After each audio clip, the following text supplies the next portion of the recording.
සෑමතුම් ගමනකම මුල්ලඩිය කුඩා වුවද එය මහත් අරමුණක් විට ගෙනයනවා. එලෙසින්ම වර්ෂෙක්දස් නම්සේ හැත්ත හයේ මාර්තුමස්ස දහවන දින ඔතුමුල්ල ගම්මානයේ උපත ලැබූ උපුල් ප්‍රශන්ත කුමාර ගලගෙදර නම් වූ ඒ පින්වත් කුලකුමරුවන් අද අප සැමගේ ගෞරයටත් ආදරයටත් පාත්‍ර වූ ඔතුමුල්ලේ ඥානිස්සර ස්වාමීන් වහන්සේ ලෙස සම්බුද්ධ ශාසනය බබලවමින් කටයුතු කරන අති ගෞරෝණීය භික්‍ෂූන් වහන්සේ නමක් වනවා. ගම්පහ දිස්ත්‍රික්කයේ මිනුවන්ගොඩ ප්‍රාදේශීලිකම් කොට්ටාසේට දොරණගොඩ වතුමුල්ල ගම්පියස උන්වහන්සේගේ ජන්ම භූමියයි. එම ගම්පියසෙහි ගෞරවනීය පරපුරක් වන ගලගෙදරගේ ජූන් පෙරේරා මහත්මා සහ ගුණසීලී තෙන්නකෝන් මාතාව උන්වහන්සේගේ පින්වත් දෙමව්පියන් වනවා. සාමාජිකයන් 4 දෙනෙකුගෙන් යුත් එම පවුලේ බාලයා ලෙස උපත ලැබූ උපුල් ප්‍රශාන්ත කුමාර ගලගෙදර නම් මේ පින්වත් කුමරුවා කුඩා විය සිටම නිහතමානී කාරුණික යහපත් ගති පැවැත්මෙන් යුත් සුචරිතවත් දරුවෙක් ලෙස හැදී වැඩුණා. දෙමෝපිය ආදරයත් ගුරුවරුන්ගේ මඟ පෙන්වීමත් මධ්‍යයේ මේ පින්වත් කුමරු ජීවිතයේ වටිනාකම් හඳුනා ගනිමින් ළමා කාලය ගත කළා. කාලයාගේ ඇවෑමෙන් මේ කුලකුමරුගේ හිත ලෝතුරා බුදුරදුන්ගේ උතුම් ධර්ම මාර්ගය වෙත පැහැදුනා. සසර දුකින් මිදීමේ ඒ ශ්‍රේෂ්ඨ ධර්ම මාර්ගය අනුගමනය කිරීමට ගත් ඒ තීරණය පින්වත් කුමරුන්ගේ ජීවිතයේ වඩා වටිනාම හැරවුම් ලක්ෂය බවට පත් වුණා.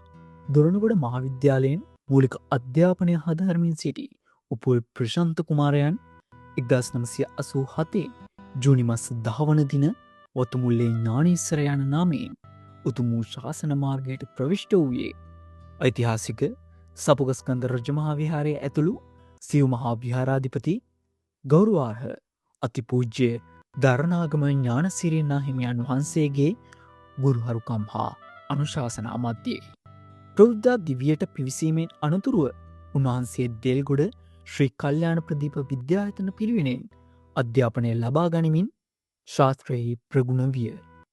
අනතුරුව 1999 ජූනි මස 21 වන දින මහනුවර සියම් මහානිකායේ මල්ලොතු උපෝසථ සීමා මාලකයේදී අධිශීල සංඛ්‍යාත උපසම්පදා ශීලයට පත් කරනු ලැබිණි.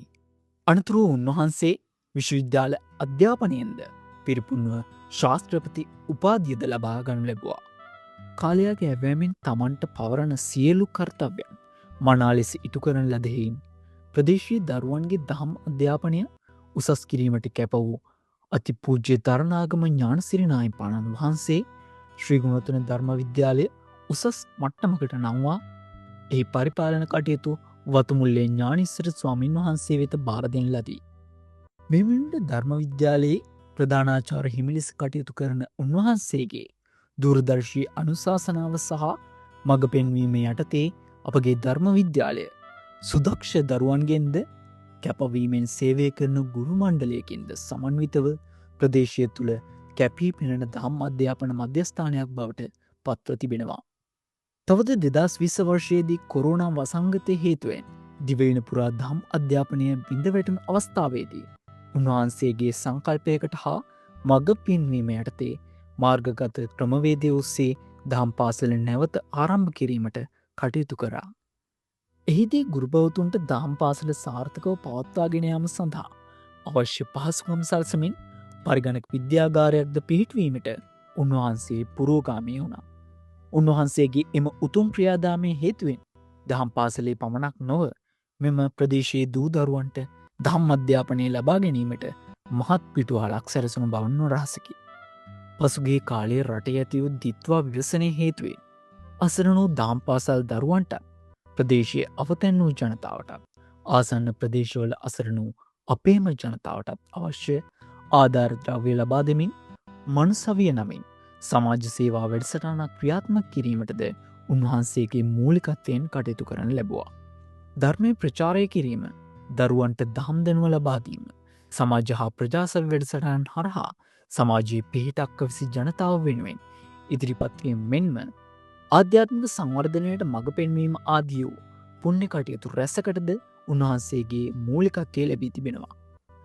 හෙයන්තුන සංගමිත්තා විද්‍යාලයේද ආචාර්යවරයෙකු ලෙස සේවය කරමින් දරුවන්ට පොතපත දැනුම් පමණක් නොව ගුණධර්ම සිරිත් විරිත් සහ යහපත් ජීවන මගද පෙන්වා දෙමින් උන්වහන්සේ කැපවීමෙන් කටයුතු කරනවා.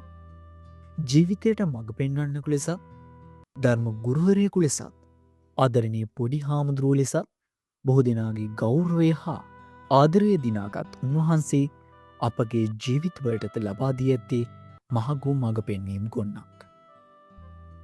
අපේ ගෞරණය පොඩි හාමුදුරන් වහන්සේගේ 50 වන ජන්මදිනය පසුගිය මාර්තු 10 වන දින යෙදී තිබුණා.